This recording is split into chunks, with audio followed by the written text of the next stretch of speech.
What if it said, it's joust of flesh wound? He's a knight. Recording that. Yes, He's I a am. knight. Oh my That's our god.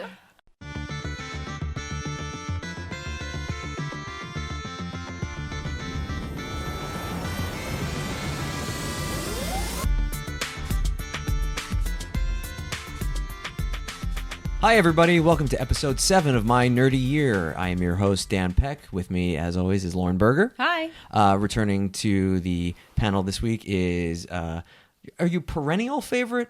What's the correct term for this? I don't know. You've been in a lot of episodes. Bridget Bowes. Huzzah! Huzzah! Huzzah! And we have 2 new panelists joining us this week. First is, she's the bestest bestie to Lauren. She's a great friend of ours. She has a lot. She's our Joey. She is our Joey. She has a lot to say on today's topic.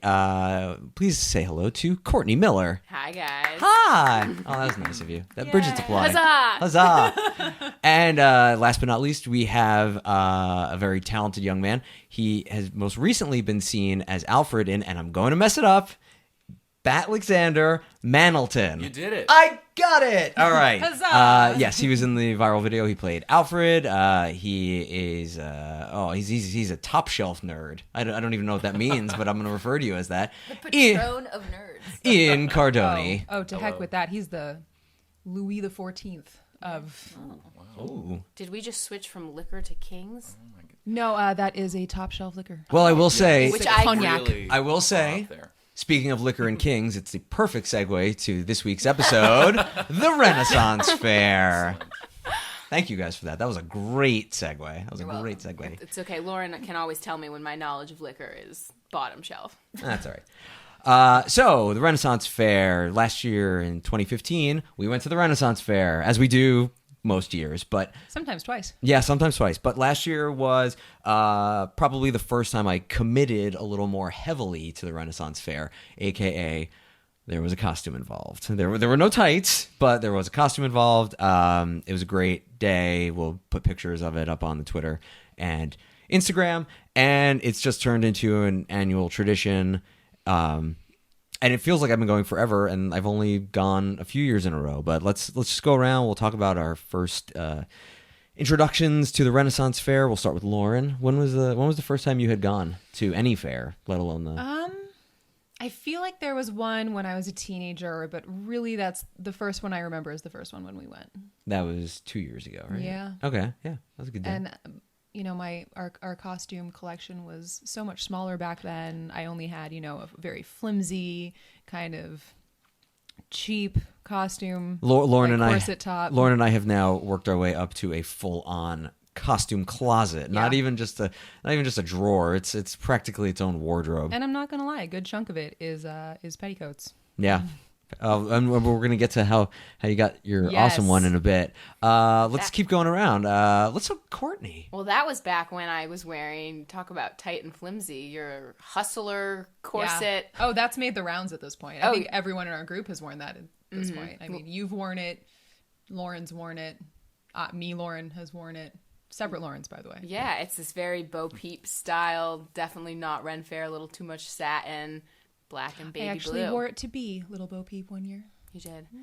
But my first Ren Fair, I guess my first proper Ren Fair was with this crew from the archery range, and I went and I wore that said corset, and I immediately knew that Lauren and I were going to be coming back to do it together because it just was the perfect combination of desert, Game of Thrones style, marketplace, heat, turkey legs. Oh, it's always beer. hot. It is always dangerously hot usually, and the costumes don't tend to help. Like Elizabeth Swann and Pirates on the side of a cliff hot. Was that the year we also went to the Simi Valley one? I believe that- it was, yeah. So we actually did two. The Simi Valley one is in November, and it's ever so much cooler, and it's grass. Yeah. And that was actually the first one that we went to with Ian, but I know that you had definitely made the rounds before that, so why don't you... Ian's costume was epic that time. Oh, thank you for Did that. that one involve tights? That one did, yes. He's got the legs for it, I can He say really that. does. It's actually the only reason I work out my legs is so I can wear those tights. Well, my first Renaissance Fair experience, I actually had that on the East Coast. It was when so back in Massachusetts, there's King Richard's Fair, which is not an Elizabethan fair. It's not? It's not. It's a different period of the Renaissance, slightly earlier. And they're a little bit lax on the costumes that you can wear to that one. So you can... There were full armored knights there from more medieval time periods. And they just mixed all these sorts of things. There was a whole crew of pirates. And it's a smaller fair, but it's been going on for a very long time. And it takes place during the fall in New England. So, and it's set among all these trees and everything. Probably some good apples during that season. Definitely good apples nearby. A lot of cranberry bogs nearby. Oh. So it was a much different feel of a fair. Yeah. And it was interesting making that switch, coming out here and going to the desert for a Ren Fair. And it's vast. Yes. So Oh, vast. it's so much bigger. And I just want to say I love them both for their respective reasons. No, it's fine. I doubt that there are people sitting there. It's like, how dare he judge my Ren Fair worse than this other one? All Ren Fairs are created equal. Yes, the Ren Fair Yes. critics they have their knives drawn for you. Indeed. The Simi Valley one, though, takes place in the fall around here, and it's a little bit more akin to the one that I was used to back home, Right. temperature-wise, Right. at least. Yeah. You can really do up the costumes better at that one because you're not sweltering. And Lauren found the medieval Dole Whip counter there, which is clearly a Dole Whip. Disneyland favorite, and getting to eat it in corset. We're going to get to talking about the food as its own topic, but I'd like to hear Bridget's foray. Well, my first Ren Fair, I was pretty young. I would say I was probably 11 or 12. Again, the one thing we have learned consistently in this podcast is that you have pretty cool family members. Yeah. Seriously, I'm jealous. My mom actually took me and my younger brother, I believe, and there was a Renaissance Fair right outside of Pittsburgh, where I'm from. And so that was the very first Ren Fair that I remember going to. It was much smaller than the one here. And then I also actually went with my college roommates to one in Virginia, right outside of D.C., at one point before moving out here. And the one out here I've gone to every year since I've been here. But does it really count as a Ren Fair if you can't drink at it? Because No, it does not. I'm going to say yes, but I'm not the authority on this. So there is no authority on it. I'm making myself the authority on it. Yes, it's a Ren Fair. All right. Well, It's funny though, because it's like when Ian was talking about the wrong periods of time for it. There's in the comic book Sandman, the main character is the representation of Dream itself, so he's immortal. And one of the amazing things is that he is friends with William Shakespeare. And at one point, I don't remember if it is Shakespeare or if it's another man, but it's a man who lived during the Renaissance period, and then they go to a Renaissance fair. He's like, they just slapped the word Renaissance on this, but it's the wrong era. And it's 100% true, but that's why I think like the blanket term for it, and that's why the absence or inclusion of alcohol does not make it or break it. It's the Renaissance fair. I was just no, of course. It was actually going at a very young age was so enjoyable because it still kind of has this magic and mystery about what is going on at the Ren Fair. I'm not gonna lie. I think now our life goals are to be as cool as your family. Lauren's already had those goals jotted down for her family. Yeah.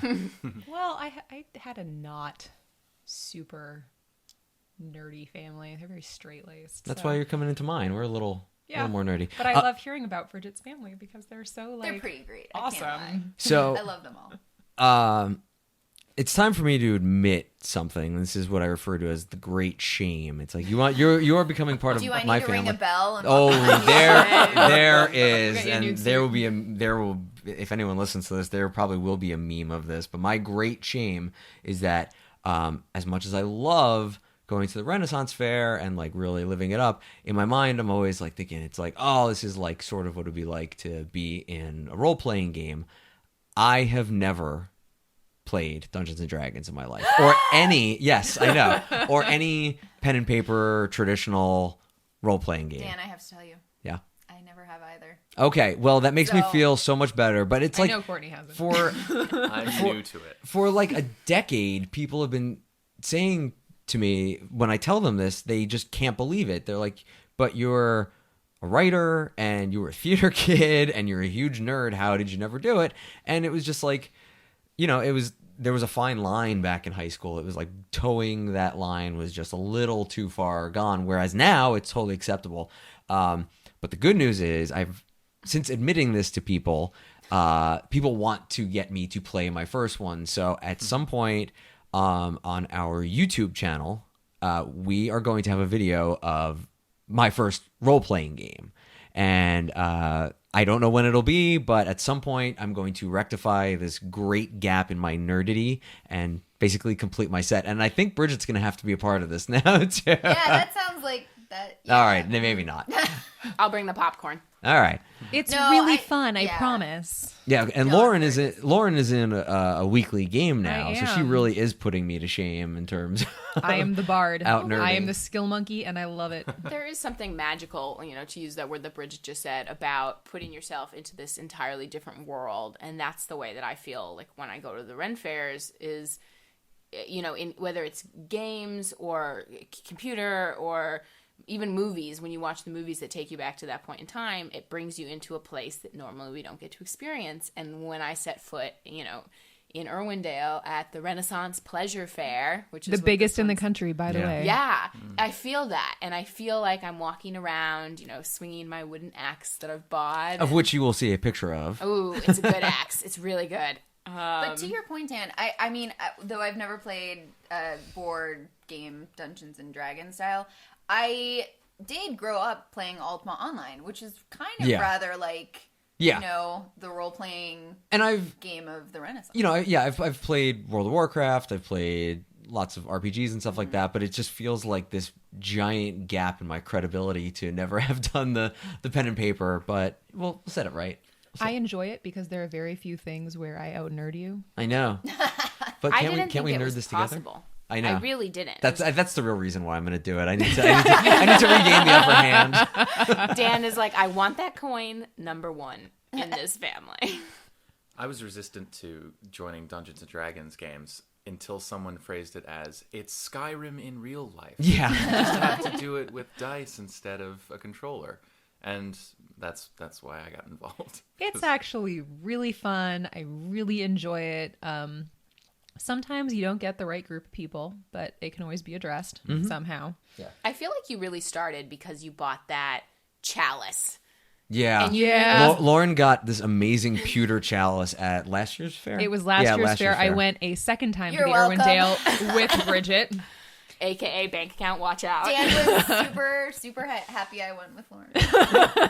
Well, I'd been ready, and I think I was still sunburnt and sweating from the weeks pre. Yes, but my response whenever anyone says, I don't know, should I buy this, is yes, you should buy it. And that is how I ended up with this awesome pewter chalice with dragons around the goblet stem. Purple gems studding. Yeah. It. Oh my God, it's amazing. It's her Game of Thrones, or It I just is. want to feel cool walking around the house. And I drink from it every week while I do D&D. It's It's fit a for a power queen. Yeah, it's a power cup. Yeah. I will also post a picture of the costume that Bridget encouraged me to buy, which is awesome. And this year people were taking pictures of me at the Ren Fair. They It was very looked nice. gorgeous, Yeah. Yeah, it was good. It was quite something. Basically, we have a whole costume section that we can mix and match everything Yes. from just even, 2 years of going Yeah. to Ren Fair? And Courtney and I have now just pooled all of it. And it's all like in our second bedroom, which is the Courtney room. Which then, of course, is tough because we're like, oh, do we want to buy this? It makes it seem like it's more manageable. It really does. And then, of It's course, not, I'm but it the does. wet blanket. Usually, I'm like, well, you already have 9 petticoats. I mean, do you really need a 10th? And Bridget would say, yes, you do. Huzzah! Huzzah! And that is why Bridget's awesome. So on the subject of costumes, another really cool thing that came up last year was that Lauren and I went to the LA Opera costume sale. It was they only do it once every handful of years. It's downtown LA. I think it's only the third one they've ever had Yeah. when they move a warehouse and they have to just clear out a bunch of stuff. So we got down there at about 8 in the morning or so, and we were already about 25 people back. And At least like, we're on the same block. yeah. And We were not around the corner. When those gates opened, it was like a mad stampede of people going after these outfits. And some of these were like thousands of dollars worth of outfits, but we were a little more responsible. I just got a couple of peasant shirts and a pair of pants, and I got this amazing floor length black coat. Duster? Well, I Is mean, it He got a hero coat. yeah, I mean, it's floor length because I'm not that tall. I'm not like a regular guy. It's probably only up to like the ankles or so. But it's amazing. But Lauren walked away with this enormous petticoat. 30-pound quilted bustle petticoat Yeah. with the quality craftsmanship here is amazing. And what's awesome is that inside each piece, it has the name of the person who wore it and what they wore it in. And this petticoat was from Falstaff, which was just awesome. And both Courtney and Bridget, you've both used this petticoat, correct? Yeah. Correct. Yeah. I actually haven't. Oh, you haven't? I've Okay. only used the we bought it because we needed one. It's a $30. crinoline. It works. I will Little- say that 30-pound one was only $45. It was amazing. Yeah. and you rock it, and it I looks do rock amazing. it. Although you have no spatial awareness at the No. fair. Especially once I add in the parasol. Yeah, it's so wide, and it's like, even though it's a huge Ren fair, it's still just crowded. And I'm Excuse me? constantly It's a skill to apologizing. walk Excuse around in me, those dresses. I am royalty. Other people have to move for me. Yes, my lady. She has a dang good curtsy, and when you poke her in the butt with your axe, she cannot feel it through all the layers of petticoat. So it's very fun to walk Oh, behind but her. a real princess would feel it as if it were a pea. Ooh, A real princess is polite enough to ignore it. There you go. shame. Shame. The great shame. Shame.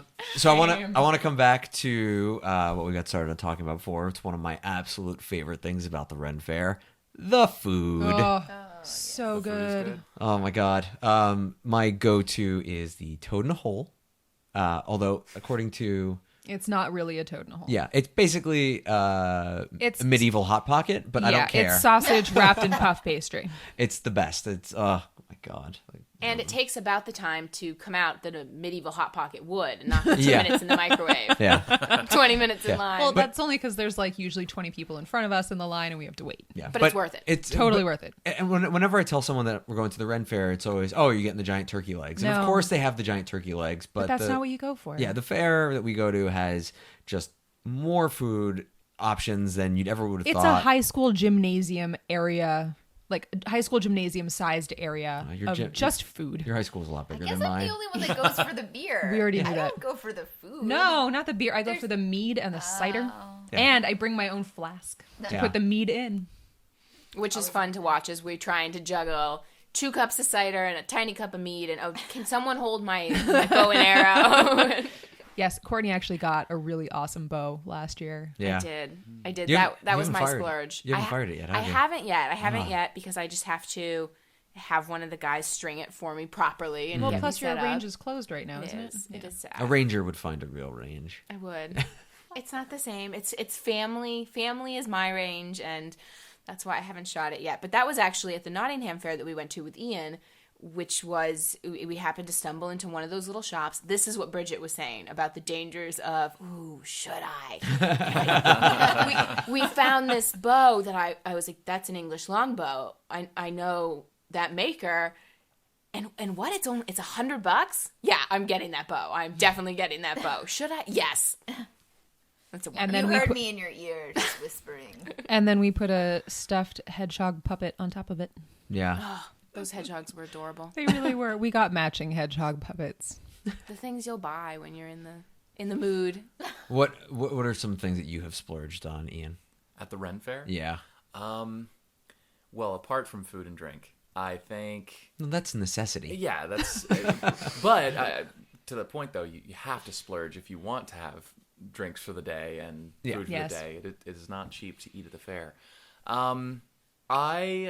Honestly, I think the most I've ever spent was back at King Richard's Fair on a set of really nice feathers for hats that Not the answer I was Are- expecting. Me neither. are actually really expensive. I was expecting $2-3 per feather.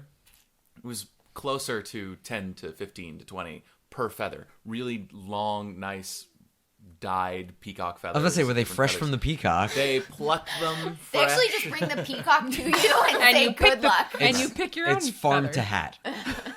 I try to do my costume shopping outside of the Ren Fair. Yeah, that's You're smart. Get, That's and a get smart specialty call. items such as that at the fair. I will say the peasant type shirts that Dan got at the LA Opera, he got them there for $15 a piece. At the Ren Fair, they are $60 a piece. It is worth shopping outside of the Ren Fair. Yeah, and I'm not talented at all when it comes to sewing, so I can't make anything. I'm so, trying to be. Yeah, it's either Lauren attempting to, I say, hey, can you do this? And she's like, no. Or I have to find another way to make things work. But I think shopping in the Ren Fair is also a way to support the vendors, that we Yes. feel this familiarity Yeah. coming back to them. So while there is shopping that we definitely should do, and mental note, need to do outside the Ren Fair each year, you know, we look forward to going back and getting to go to, whether it's Pendragon costumes or Who we love. it just embodies that feeling, and we like to go do that. Yes. Oh, it's on my wish list, definitely, to have one of their coats, their long Oh my god, their overcoats. coats are amazing. It is. I mean, I haven't been able to splurge on something such as that just yet, but it's on my wish list. I think if you get that, you have to be prepared for a life of crime fighting. Like, I think Ian already is. yeah, there's just no Yeah, who ifs, says ands, or I'm buts. not? Oh, No, whoa. every You're guy needs a Alfred. long coat like that. Like the one you were talking about that you Yeah. got at the opera reminds me of like the Count of Monte Cristo. Yeah. And every time you see that, you're like, oh, All That's these agree. Men look good in long coats. Well, David Tennant. Oh, David Tennant. Jack Harkness. I'm thinking more along the lines of Peter Capaldi's overcoat Oh, and okay. and the new not to go off topic, but it's okay. Every episode devolves into Doctor Who and time travel. It's bring okay. it all in. we see doctors at the fair every year, at least Yeah. 3 every year. Sure, Traveler Yeah. weekend. absolutely. So, and Eddie Redmayne's coat from the teaser poster for Fantastic Beasts. That coat. Yeah, that's a good one. If I could have that coat, I mean, I would never buy another coat. that's pretty much the 11th Doctor's outfit, though. To Yeah. be perfectly honest. same type of style. Hey, when I get better at sewing, we'll make I it. dig that. So, in the vein of costumes, we're going to shift focus just a little bit. LA every year now has a tradition in the summertime. They have the Labyrinth of Jareth Masquerade. Now, unfortunately, we were unable to go in 2015, but in 2014, Lauren and Courtney and I went to this event, and it is unbelievable. Like Spectacular. if you go online and just search for images from it, the costumes that some people make for this event are just jaw-dropping. There was a couple, her skirt was a 3-dimensional diorama of a snowy mountain village, and it lit up. Well, you get stuff you'd see at the equivalent of the Met Ball this year. Yeah. Claire Danes wore this light up Oh, yeah, Cinderella that was Zach amazing. Posen. We've seen stuff like that. At Jareth, and they make them themselves most of the time, which is just mind-boggling. Our costumes were a little more modest that year, but the real kicker was that Lauren and Courtney decided that they were going to paint glitter designs on their backs. I didn't get my craftiness out in high school, and I didn't have like a best friend like I do now. And Courtney and I are like sisters. I mean, she has her own room at our apartment and at my parents' house. And much to the chagrin of those parents, when I show up with a bucket of glitter and a thing of eight little bits of glue and Or we're hair like, chalk. we're gonna paint wings on us. And now, granted, they looked great. However, here we are 2 years later, we're still finding glitter from it. So, and A worthy. Oh, totally. I mean, people were taking pictures of us, and we, it was our first time going to Jareth, and we thought, okay, we're going to be on the more modest side. We don't know what we're doing. People thought the glitter was so cool. People were taking pictures of us and pictures of our backs because that's where most of the glitter was. You looked so cool. You looked so cool. You too. Oh man, that was fun. It's great to have a best friend that when you say, I want wings on my back and I'd like them to look at this, we'll figure out how to do it. so we're gonna circle back to the fair a little bit. Another first in last year's attending was going to the joust. And everyone here has been to the show. I'd never been to it, but when I was a kid, my family and I went to Las Vegas, and I saw the show at the Excalibur, which They is do very a similar. joust? They do a joust. It's very Wait, similar what about to medieval times? No, I've never been to medieval times. I've been every year since I was 10 years old. I've pretty not much. been to medieval times. I was gonna go I for have my. not either. I was gonna wait. No, wait. Hold on. You'll appreciate this. So we were gonna go to medieval times for my 27th birthday, and we were looking at it because it's sort of a drive from us, and looking into it. However, in Anaheim, just a couple blocks away from Medieval Times is this pirate adventure dinner theater. And so we did my birthday party there instead. 1 block across the street. Yeah. I promise to not be negative, so I'm going to not comment on this. We had a blast. And Well, you know what, Bridget? Yes. You'll just have to take us. I would be honored to take you to Medieval Times, and I know I have friends who perform in the pirate show, and it's very good, but to my experience, there is no comparison to the experience Guys, you get at Medieval Times. Podcast party? Podcast party. panel party? I'm down. Let's go. I'm not defending the pirate performance or the script or anything, but we had a really good time. That's and we fair. were dubbed honorary pirates, to there you which Mike and our friend Steve and I all just instinctively cheered, and the performers looked at us and started laughing. However, you can't at the pirate show eat the food with your hands and then You can cheer. eat for with your someone- hands anywhere you Okay, want. that's fair. But you're not required to eat with your hands. And then also, at the end of Medieval Times, you get to be like cheering and saying, "Cut off his head!" And Thanks all for these, ruining the end of Medieval Times huzzah. for- You know what? You're welcome. For our viewers, I think the 5 of us are now going to have to go to Medieval Times. We will post pictures. Actually, leaving this podcast right now and gonna go and see it. And then Please we'll come back pause finish. and turn over to side B. Bridget's booking tickets on her. Hi, we're back from Medieval Times. No one's gonna believe it. No, but the show at the Excalibur was very similar to that. It was the eat with your hands thing, and so I've had that experience, but not in a long time. But I want to. Well, now when I go to Vegas, I want to gamble, so I don't really go to that. But yeah, so the joust. It was a great show. I don't remember. No, I don't think our knight won. He did not. He did not. Well, I feel like he cheered for him. lost relatively quickly, but it was still really fun. Yeah. But it always makes me every time I see like the joust, I have a weird fondness for the movie A Knight's Tale, and I know a lot of people do too. You guys Courtney's can't see face. Courtney, but she's like freaking out. spasming. Oh my God, Queen, Heath Ledger. Yeah. Alan Tudyk, Oh my Yeah. God, Paul Bettany, Coates. Speaking yeah. of Coates, right? Oh, and what's his face? Robert Baratheon. Like when I watch that movie, it's like no, that's how I watch that movie now. It's the Joker is fighting the bad guy from Mission Impossible 2, along with the help of Wash and Robert Baratheon and Paul Bettany's been Vision. Yeah, we'll go Vision. All right, he's been in a lot of stuff, but yeah. speaking of great coats, seriously, like naked Paul Bettany striding down the road and then wearing that yellow coat. See, that is why all men need a fantastic long coat. Yes, that yellow coat. I would love that coat. That would be Again. a coat I would want to get. Again, I will get better at sewing, and we will make coats. And we will let you wear clothing under it. Okay, Yes. good. Yes. I was actually worried. I will require that you wear clothing Excellent. underneath, please. I watch that movie every Renaissance Fair Eve. Every night before I know I'm going to the fair, I always watch. Wait, Knight's is that Tale. true? Yes. I think I need to Every institute time. that. Every time. I think Yeah, I'm can we- gonna For hop years on of that. it. Yeah. Let's It get gets in me on in the that. mood. Amazing. Yeah.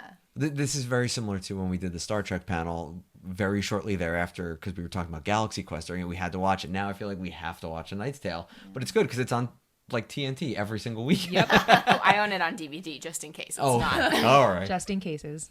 We're not ready to wrap it up yet, but without getting too deep into anything recently, I want to dip our toe into Game of Thrones because it sort of fits with the feel of it. Ian has this look on his face. Are you bursting at the seams to talk about it, or have you not watched it? I'm all caught up, but I don't know if the viewership. No, will be we by are the time not we- talking about This. We're not talking about season 6. We will only go so as far as season 5, but even then, I don't even want to talk about plot stuff. There are enough Game of Thrones podcasts that they do much better justice to it than us like that. I just want to talk about how amazing it is that there is now a mainstream hit that, for all intents and purposes, is high fantasy. Because it didn't start off that way. It started off as a period piece with fantasy elements, but we have now made it to this point where it's one of the highest rated shows on TV. And it's high fantasy. Yeah, and it's high fantasy. And it's just like, words are escaping me, which is bad because this is all words. Yeah, I totally know where you're going with this though, because I mean, really, I've been into this genre probably it was the earliest genre that I got into. Right. And since a young age, they've been trying to make these adaptations in the high fantasy realm. And like, if you look at, I don't know if anyone out there has seen the Dungeons and Dragons movie that was made. I remember the trailer for it. It As was do I. not great. And Yeah. then they tried Legend of the Seeker and Well, the it Wheel was- of Time I series. enjoyed Legend of the and Seeker. But I it- did too, but nothing has reached No. anywhere close to Well, the Lord of the level Rings is sort of what kicked off the modern trend, and that's when like you saw a lot of copycat things where there wasn't as much success, and then Game of Thrones was one of the only ones to actually latch on and do so. I mean, we were also in the height of fiction books being adapted for mediums, which I also kind of credit to Lord of the Rings, but I also credit the Harry Potter books' popularity for doing that. But yeah, Lord of the Rings was the first, like, it felt like the first one for grown-ups. And As this opposed to Neverending Story. Oh, I love That's for Lord of the grown-ups Rings. too. Yeah. It's a great movie. I- I'm not saying anything I'm not saying anything negatively. Right. That is an amazing movie, and I still love it to this day. I will tell one Game of Thrones story. It is a season 1 spoiler, so if you haven't seen season 1 yet, Shame on I'm you. sorry. Shame. So yes. So one of our friends who will actually be in the next episode, Greg, he was staying at when Mike and I were still roommates. He was staying with us one summer because he was doing grad school elsewhere and was staying with us. And season 1 of Game of Thrones had just ended, and Greg hadn't seen it. So we said to him, "Oh, you got to watch it." And we started watching it, and Greg was devouring it. And we got to the end of episode 9, and here's the spoiler: oh, Ned loses his head. Is that really a spoiler? when it's Sean Bean? Yeah, I don't know. That but- cemented the Sean Bean legacy. I Boromir mean, gets the killed. sheer number of jokes about Sean Bean getting his head cut off should really Yeah. have spoiled it already. So, but this was it had only just finished Yes. airing like a couple weeks previous to that, and we watched that episode, and Greg got so mad. I've never seen anyone this mad, and he refused to watch episode 10. He's like, "I can't believe it. I only started watching the show because I love Sean Bean." And Mike and I calmed him down. We're like, "Look, just watch the next episode. Fine." And he sat there with his arms crossed. And I had recently picked up the books because I wanted to start reading them. And after he watched episode 10, like a couple days later, he's like, "All right, can I borrow book 1?" And within, I don't know, 2 weeks, he had read all 4 of the books because 5 was just about to come out. And he just devoured it. And he's the biggest fan ever. And it's just, I love to tease him so much about that story. Well, we have to tease him about many things. That's what's so great about Game of Thrones, though, is because there's these constant turns of like, well, okay, this is the good guy, this is going to be I the hero know. of the story, and then he dies, and you're like, well, but okay, this guy, this next guy, he's going to be the hero of the story, and You just can't then get he attached to dies. anyone And at this yeah, point. you just don't know. It's funny, like I'll watch something and I'll be watching it with Dan, and it seems like the main character is going to die, and I'll look at the year it was made. I'm like, no, it's pre-Game of Thrones. They're fine. I Now feel- no one's safe. I feel that some of the success of Game of Thrones, and I guess Song of Ice and Fire as well, the books as well as the TV show. We get it. You're a dork. Yeah. No, I just and I'll just put that out there. I haven't read it. Okay. You should. But just saying, yeah, I don't know. I know. I definitely should. That's okay. I've been stuck on page 71 of book 3 for almost 2 years. Book 3 is the best. I'm very busy making a podcast. Sorry. And yeah, 2 please jobs. Bridget and has getting to take married. Please continue. Please. Dan's gonna go read. I'm gonna talk for a second. So I think the success about it is that it is, as for as much of it as it's a fantasy, it doesn't care that you care. It is history. It almost has spites it you has for caring. 0 somethings to give. It mirrors actual historical events where, you know, there was no narrative during the War of the Roses. There was no narrative back in Roman times, even some of the stuff that Game of Thrones touches upon. And so the ruthlessness of Game of Thrones just mirrors the ruthlessness of actual history. And that's just brilliant. I take it one step further. It's not that they don't care that you care. They love that you care, and then they spite you for it. That's true. Courtney, you were. Well, kind of what Ian was just saying about it taking something that is very real, and in terms of you saying it's one of the you juggernaut mainstream hits on that fantasy scale, is that it did not start off as it started off very quickly, actually, as a huge epic, social beast that just transformed. But in terms of when it started, there was the history and the idea of dragons, and there was the threat of there's these White Walkers, but no one really believes. It's just this thing. It's built its credibility, which is, I think, part of the reason that they can get away with what they're getting away with now. Again, without they live saying in a anything. real world. They live in the world that medieval people feared. So for that's a great way to put it. Actually, they thought there were dragons, or they thought there were this, and in this world, it just so happens that those things once existed and will exist again. But what is able to then connect with so many people is that it is real. It is the War of the Roses. It's the Tudors. It's so many different things that once the dragons come in, we're already hooked. Yeah. And a huge testament to the acting in the show, I think, too. Just as far as the TV show playing out, the actors have really done their work. I mean, these are masters who have made the relationships in the show so important. Oh, God, Peter Dinklage. And without those relationships being important, without those actors really doing their job, all of this fantasy stuff would have no foundation. Yeah. So real good job on that show. I haven't heard any instances of people being turned off once those elements do come into it, which is great. It's like, because it's gateway fantasy. Yeah, you kind of got tricked into it in the best way possible. Like, they really did.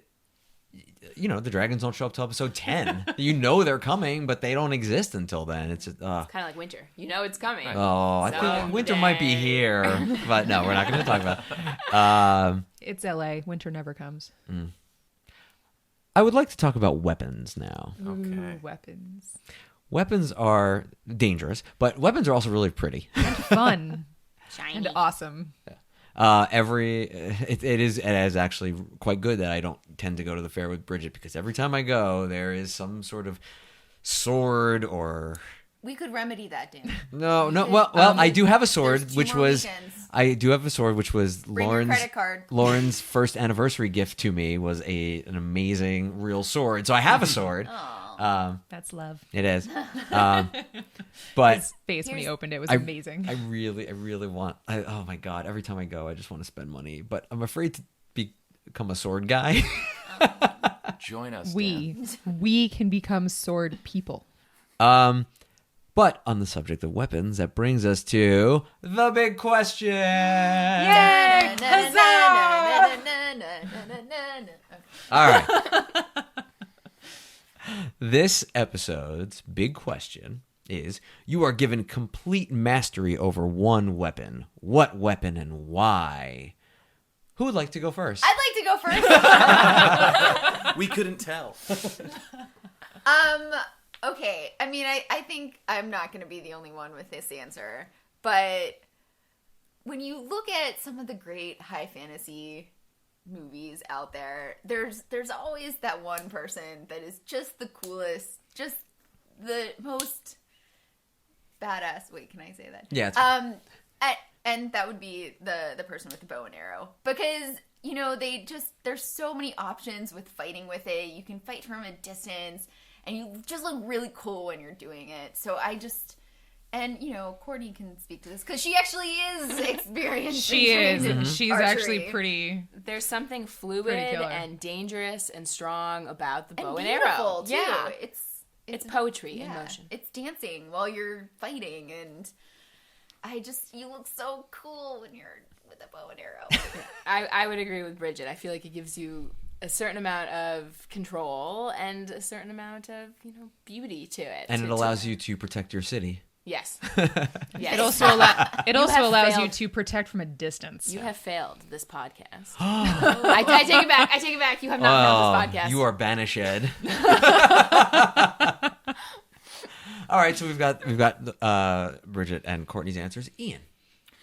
So I have two. Because I have two things to say on this. Speak your mind, boy. I overthought the question. That is the tradition of the big question. Well, if we're talking medieval and Renaissance time period here, I would say that the pen is mightier than the sword. Oh, and in a continent of people who are illiterate and who are looking to people such as the scribes and the monks and the nobles to tell them what's what, or to write their poetry. I mean, you could change the world if you knew how to use a pen. So I'd say literacy and proficiency in translations of the classics and all that stuff. A mic for him to drop? I don't know, but now I know how you play Civilization, though. You're not worried about researching, walls and weaponry. You're worried. Okay, you're going the right. Well, I do go to the arts first, I think. Yes. Oh my God, I can never get any of the great wonders. It's so Civilization. I love you, but you're impossible. It's too hard. No, but Winston Churchill once said during World War II they were trying to take money away from the arts in order to fund the war effort, and he says, "Well, then what are we fighting for?" And so I think art is absolutely, I think, our greatest weapon, our greatest defense. I believe he also said, "Can we do something about these stupid bombs falling on us?" Hey, he was well spoken. Bridget and I will take to the rooftops. Yes. My actual answer, as far as real in your hands medieval weaponry, though. You said given mastery, not actually given the weapon. And True. It was very, very hard to come by good steel and a great blacksmith that can make you a sword. So it seems, I've had a sword in my hand just for stage combat reasons and for fun since I was a toddler. But toddler? No, that's too young. I love swords. I have learned to use it, respect it Okay. young, and then you can... I can vouch for his love of swords. I love swords. I have several. But the thing is, back then it was very hard to get a sword. It would cost an arm and a leg. Which is especially appropriate when you see the picture of this week's podcast and the shirt that Lauren is wearing. It's the Black Knight from Holy Grail. So as much as I would love to have mastery over swords, it wouldn't be very practical. If I was living in the Renaissance or the medieval times, I would want an axe, a little piece of metal on a stick that you can, just a one-handed axe. It's most versatile, most easy to come by. And if you could be the best in the room with that, chances are you'd actually get a chance to show off that skill and survive. And it's a tool also, so it's, right. for That wildernessing. was so well thought out. Yeah. Ian is basically going to outlive us all in medieval Renaissance times. He's Ian. Ian is awesome. Lauren. Thank you. Twin short swords. Just Side or back? I'm gonna interrupt real quick. I just love it. Was like Ian just made a case for why you shouldn't have a sword immediately. Twin short swords. I love you. Twin short swords that are on my back and cross, so that when I have to fight, I have to draw them out over my shoulders. And I wanna battle capoeira style with like the swinging and the dancing. Like, just look like you're doing ballet, but with swords. Grace in movement. Yes. Well, I am a dirty, rotten cheater because I made this question and I could look as deeply into it as I wanted. So the weapon that I choose for mastery of is a wand. Oh, come on! I did not say it had to be a real weapon. Boo! They sell them at the fair. It's a good question. I changed my answer. No. You had time. No. I will say that if he has a wand in a world like this where magic does not exist necessarily, his weapon is useless and it's a stick of wood. My truthful answer is also the bow and arrow. But I just wanted to really just needle you guys. No pun intended. Needle. Game of Thrones. That would be my second weapon. Would be the fencing style swords. Needle. No, you'd have to learn how to fight with your arrows, though. Can I do both? Is there a world where I said mastery you can over look at one? this You're one right. weapon. Mastery over one. No. My mastery would be the bow and arrow. You are all, except for Ian, distance people. Me, I want to get up close and personal, and if I'm going to kill someone, I want to kill someone, and I want their blood on my hands, and I want to know that they're dead. See, but in hypothetical times. But see, yes, in hypothetical. But I would also use it for hunting. I would use it for potentially income at Robin Hood. Shooting competition and such like that. Even as a kid in Cub Scouts, I really liked bow and arrow. And then when I was a camp counselor, where there was terrible supervision, I would often fire 2 arrows at once on our range, and I was actually better with 2 arrows than I was with 1. Well, then we are well suited because I'll do the hand to hand and you do the ranged. I'll write you a poem. Yay! You'll be our bard. There you go. Yeah. Bridget, would you like to journey off on an epic adventure with me? Huzzah! Huzzah! I think that's gonna, bring about the end of this episode. I want to thank all my panelists for being here. Courtney Miller, Ian Cardoni, Bridget Bowes, Lauren Bergher. Huzzah! Huzzah! Please be sure to follow us on Twitter, on Instagram. Don't follow us in person. That's just creepy. Subscribe, comment, all those things you're supposed to say at the end of a podcast. I'm saying that. And please join us next time when we will be talking about San Diego Comic-Con. Ooh. That was spooky. It's not Spooky Diego Comic-Con. I don't know. Once you get down to the bowels. All right. Okay, fine. Ooh. There you go. All right. Thanks for listening. Bye. Thank you for listening to My Nerdy Year. Our theme song, Crunk Night, is written and performed by Kevin MacLeod at Incompetech.com and is licensed under Creative Commons. For full credits and for more information about the show, please visit mynerdyyear.wordpress.com.